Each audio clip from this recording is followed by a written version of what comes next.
अगर फुटबॉल सिर्फ गोल और ट्रॉफी का गेम होता तो शायद मुगुरु वजीरा कभी लीजेंड न बनता। लेकिन ब्लू लॉक की दुनिया में फुटबॉल सिर्फ जीतना नहीं, अपनी असली पहचान ढूंढना का नाम है। और इस जर्नी के सबसे अजीब, सबसे अनप्रेडिक्टेबल और शायद सबसे क्रिएटिव प्लेयर मुगुरु वजीरा। बचपन से ही वजीरा दूसरे बच्चों जैसा नहीं था। जब सब फुटबॉल के सिर्फ एक बॉल समझते थे, वजीरा उसके अंदर एक दोस्त दिखता था, एक इनविजिबल दोस्त जिसे वो मॉन्स्टर कहता था। ये मॉन्स्टर कोई भूत नहीं था, ये उसकी एक इमेजिनेशन थी, उसकी इंस्टिंक्ट, उसका फियरलेस फुटबॉल। जब भी वजीरा बॉल लेकर भागता, उसको लगता मॉन्स्टर उसके साथ रन कर रहा है। उसको इम्पॉसिबल पासेस दिखता, इम्पॉसिबल ड्रिबल करवाता, लेकिन दुनिया ने उसे समझा नहीं। उस स्कूल का प्लेयर को वो अजीब लगता था, कोच को लगता था वो सेल्फिश है, और धीरे धीरे वजीरा अकेला पड़ गया। फिर एक दिन उससे इनविटेशन मिला ब्लू लॉक का, एक ऐसी जगह जहाँ सिर्फ एक ही रूल था, या तो दुनिया के बेस्ट स्ट्राइकर बनो या फुटबॉल को हमेशा के लिए अलविदा कह दो। ब्लू लॉक का फर्स्ट मैच में ही वजीरा की मुलाकात हुई योजी इसागी से। बाकी सब प्लेयर के लिए इसागी एक नॉर्मल लड़का था, लेकिन वजीरा ने उसके अंदर कुछ और देखा। उसने महसूस किया इसके अंदर भी वही मॉन्स्टर है। इसलिए वजीरा ने बिना सोचे इसागी पर ट्रस्ट किया। दोनों की केमिस्ट्री धीरे धीरे ब्लू लॉक की सबसे डेंजरस पार्टनरशिप में बदल गई। जहां इसागी गेम को दिमाग से पढ़ता था, वहीं वजीरा गेम को दिल और इंस्टिंक्ट से जीता था। हर ड्रिबल, हर पास, हर मूव ऐसा लगता था जैसे फुटबॉल उसके पैरों से चिपक गई हो।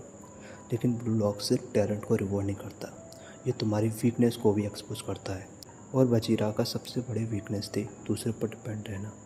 उसे लगता था अगर उसके साथ मॉन्स्टर जैसा प्लेयर नहीं होगा तो वो अकेला कुछ नहीं कर पाएगा। सेकंड सिलेक्शन के दौरान ये फेयर और भी बड़ा हो गया। जब इसागी और दूसरे प्लेयर इवॉल्व होने लगे, तब वजीरा को पहली बार लगा मैं पीछे रह गया हूँ। उसके अंदर एक बैटल चल रही थी, क्या वो हमेशा किसी और के मॉन्स्टर को फॉलो करेगा या खुद मॉन्स्टर बनेगा। और वही था उसके लाइफ का टर्निंग पॉइंट। एक मैच के बीच वजीरा ने फैसला किया, अब वो किसी का इंतजार नहीं करेगा, न इसागी का न किसी और का। अब वो अपना फुटबॉल खुद क्रिएट करेगा। उसने अपने इमेजिनरी मॉन्स्टर को अलविदा कहा और पहली बार अपने इंस्टिंक्ट पर पूरा भरोसा किया। उस मोमेंट के लिए मुगुरु वजीरा सिर्फ टैलेंटेड ट्रेवलर नहीं रहा, वो एक कंप्लीट अटैकर बन गया। उसकी स्पीड, उसकी बॉल कंट्रोल, उसकी कॉन्फिडेंस, सब कुछ नेक्स्ट लेवल पर पहुंच गया।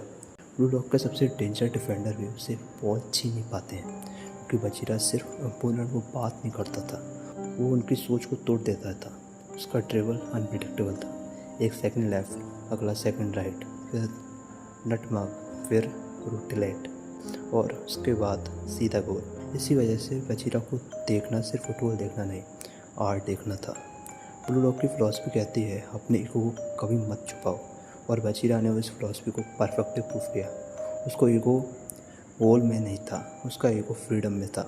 वो फुटबॉल को एंजॉय करता था, स्माइल करता था और हर मैच में खुद को एक्सप्रेस करता था। इसी वजह से फ़ैन उसे इतना पसंद करते हैं, क्योंकि प्रेशर के बीच भी वजीरा कभी अपनी स्माइल नहीं होता।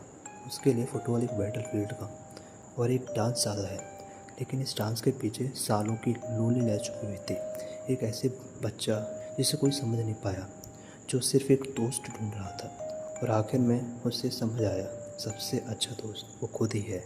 यही वजीरा की असली ग्रोथ है, न सिर्फ एक प्लेयर का रूप में बल्कि एक इंसान के रूप में भी।